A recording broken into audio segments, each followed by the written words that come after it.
strength of TASB is that TASB started working with the older women, the women who were 40 plus, who didn't have the self-confidence or self-esteem, weren't literate. And having those women that achieving their goals, and TASB is a role model for other women who are isolated and hard to reach, to support those women through just coming in and socialising with other women, and from the socialising aspect is that moving on to the learning, education and training. Okay, I moved to Rotherham 4 years ago, and I was told to contact an organisation called TASB, which I did, and I was very sort of welcomed here, and it was a lovely little organisation. I think the issue was that a lot of women had issues with the language, and they were isolated, but there were no support in the sense there were no services for those sort of women. When we talk about isolated ladies, it's because they don't have much opportunity to come out of their homes. They're obviously in a routine where they take the children to school and go back home because they're not very confident, they don't know what's available for them. TASB is an organisation where they communicate with TASB, and it gives them that opportunity to come out and engage with the rest of the ladies. I was caring for my husband day and night, and he got into a depression, and I was depressed, and I was caring for him 24 hours a day. For so many years I've been caring for my husband, but I didn't have anywhere to go and I didn't know where to go. But coming to TASB has changed my life.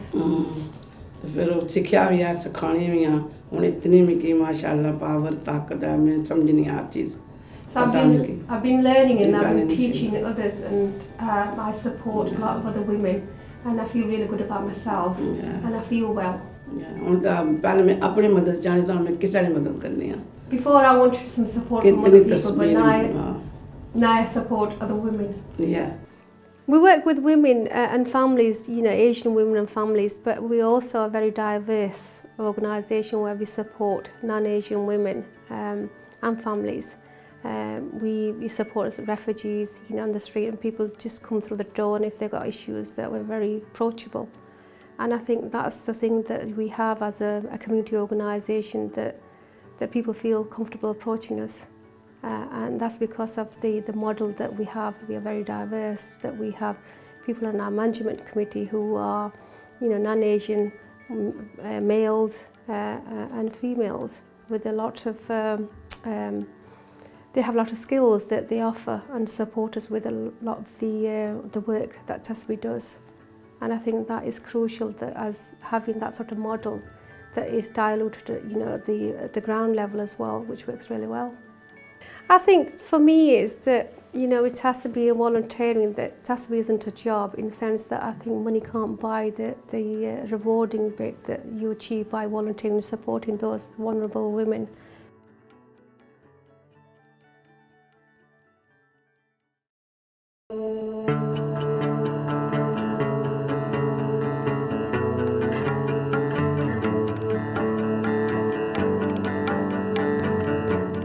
Ricochet offers a housing advice service to 16 to 25-year-olds in Rotherham. Alongside that, it runs a peer education service where the young people can come along every week and work towards nationally recognised qualifications. And they also pick up experience of going into schools and delivering homelessness prevention. I was living in a hole in a hovel, I think, a council property with a ground floor flat, just because I didn't have nowhere else to go. I took the first thing, and it was, though all the windows were boarded up, I'd been broken into at least 10 or more times. Yeah, people would, they call it booting up in the hallway, injecting heroin in the hallway, and I just lived in squalor, basically. The education programme gives them the confidence and the self-esteem to look towards further education prospects and also getting them into work. When I was younger, I never used to have help or like that. I'm dyslexic and stuff, and I never had help, and I never went to school and stuff like that. And these have got me into college, giving me like a degree in helping to talk to people and stuff like that, and to learn me how to, because I'm not good with bills and stuff, because I've never been shown how to do it. All I've been doing is travelling with fares in caravans or in jail. So they've helped me out a lot by helping me out to do stuff like that. This project helps them to gain something and some value in the life, give value to the life, and it's so important that this project exists to help the young people of Rotherham. Well, to tell you the truth, it just keeps me off street. It gives me something to do during the day, to come here and discuss things like this and help people. And I don't want anybody to go through the same stuff I've been through, if you know what I mean. And there's nothing more satisfying than seeing the young people go off into the world armed with some qualifications and also in secure accommodation. What I got out of it was going into schools, telling the kids my sort of story, identifying with you know, problems with the kids. The kids were identifying with some of the problems I'd had within the SENS, and just telling them, explaining to them that what Ricochet can do with housing and you know, advice on alcohol and drug abuse and where to get help. To be honest, I'd have been in prison by now. I really would have. I would win off rails a lot. Without Ricochet helping me, I'd probably be on the street with no food, no money, no clothes, and I'd be just a bag of bones, really. I just want a normal life, if you know what I mean. Average life, not too much. It's very important that a small project such as Ricochet is recognised in this way. Like a lot of projects, we struggle for funding. This will help us secure additional funding for the future to ensure that this work continues.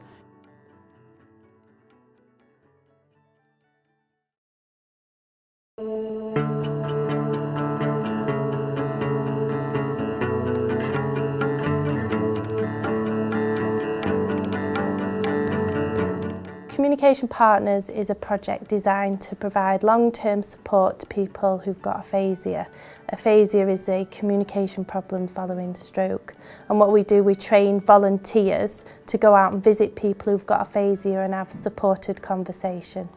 My lovely husband, bless him, had a stroke just over 2 years ago now and has still got aphasia as a result of that. Aphasia can affect communication on all levels. It can make speaking difficult, it can make understanding what people say very difficult, and also reading and writing can be a huge challenge, and it affects every aspect of your social life. The fact that something like this just happens overnight makes quite a radical change to your life. Initially, I have to say, it felt like a bulldozer had ran over our lives. I'm Peter Gregory.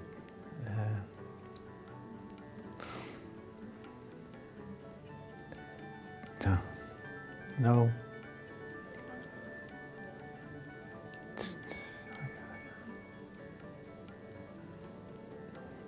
Can't say.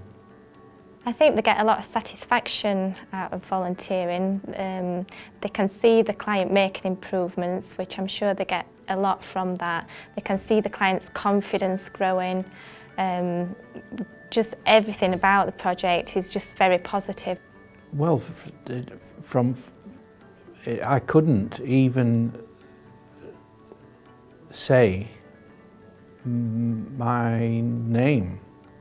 Yeah, well, I think Communication Partners is a fantastic scheme because it is not just about taking somebody on with their conversation and improving those skills. It's all about that person and their carer feeling very valued and cared for.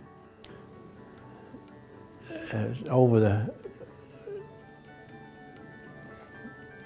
2 years, I'm getting about more and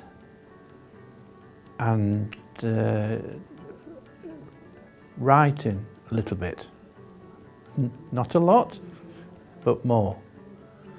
Without the 25 volunteers, we wouldn't be able to provide the long-term support to people with aphasia. Our service is very, very limited, and we just wouldn't be able to offer that service without the volunteers. I just think it'd be really good for Communication Partners project to win this award. It'll just confirm everything that we've been doing over the last year and really raise the awareness of aphasia and our project. We've got a caseload of about 50 people, and it's just a growing caseload that keeps being added to over each week. So you're absolutely marvellous.